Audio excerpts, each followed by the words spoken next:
A brief update lang no kay for ages, time immemorial kining is Fortuna goods flooded. Bata pa ko karon, bata na lang ang itsura, napagyapon na. Pero ako mo tong gi-update lang nato atong mga members of the Mandawi Chamber of Commerce and Industry sa business sector na kanang wala lang ta nagtugtog sa pansita na we're doing something about it.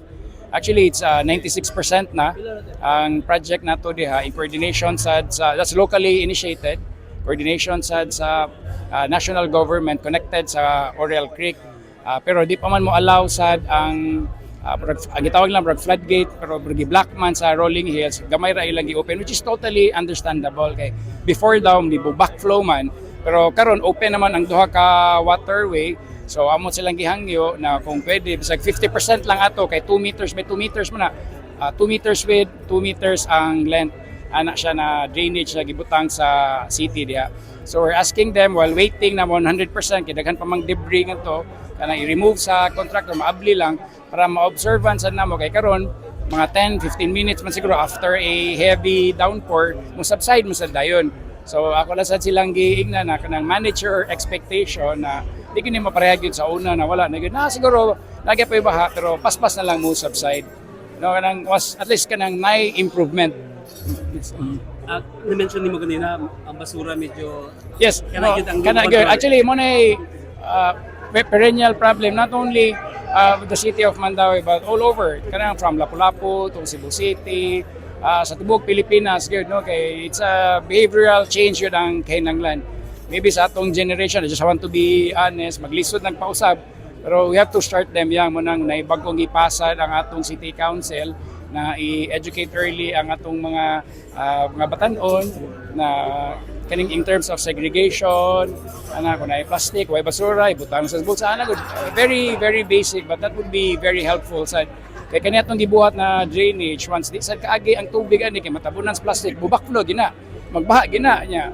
Bingon na sad sila na, ingon sa mayor na wala baha din nagbaha kay tungod man sad no way discipline ba ang atong mga ubang mga kaigsuonan dili tanan no na may uban sa gid mo sunod gud sa unsay atong mga polisiya na usay say ikaayo sa atong syudad. So on track ta sa ato ang flood control mitigation na to? Yes, naamagita ibisag ang kaning sa Tipolo which is 55%, this one is 96%.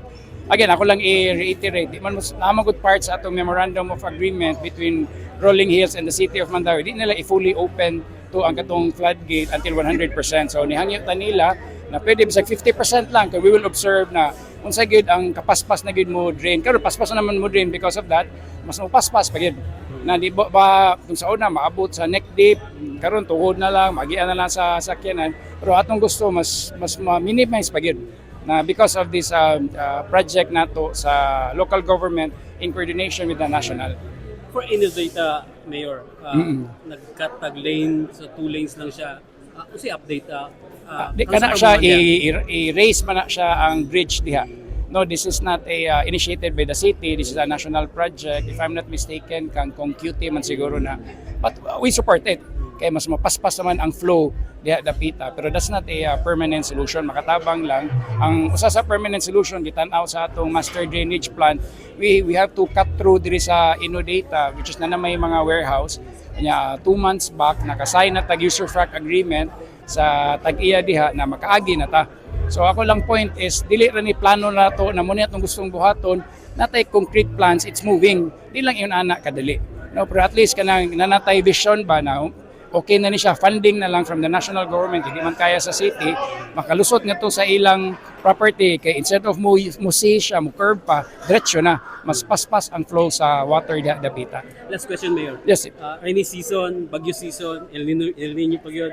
Mensahe nimo sa atong mga fellow Mandawian. Yes, sa ako mga kaigsunan diri sa atong pinanggang syudad sa Mandawi, usa ra gyud ako hangyo, ako lang yung balik-balik ko magtinabangay lang gyud ang tanan no, because we can't do this alone. Dili kaya sa inyong local government lang. Kailangan natong tabang sanan from national to provincial to barangay. Kana to it needs a community involvement gud. Mora na akong hangyo. Yes.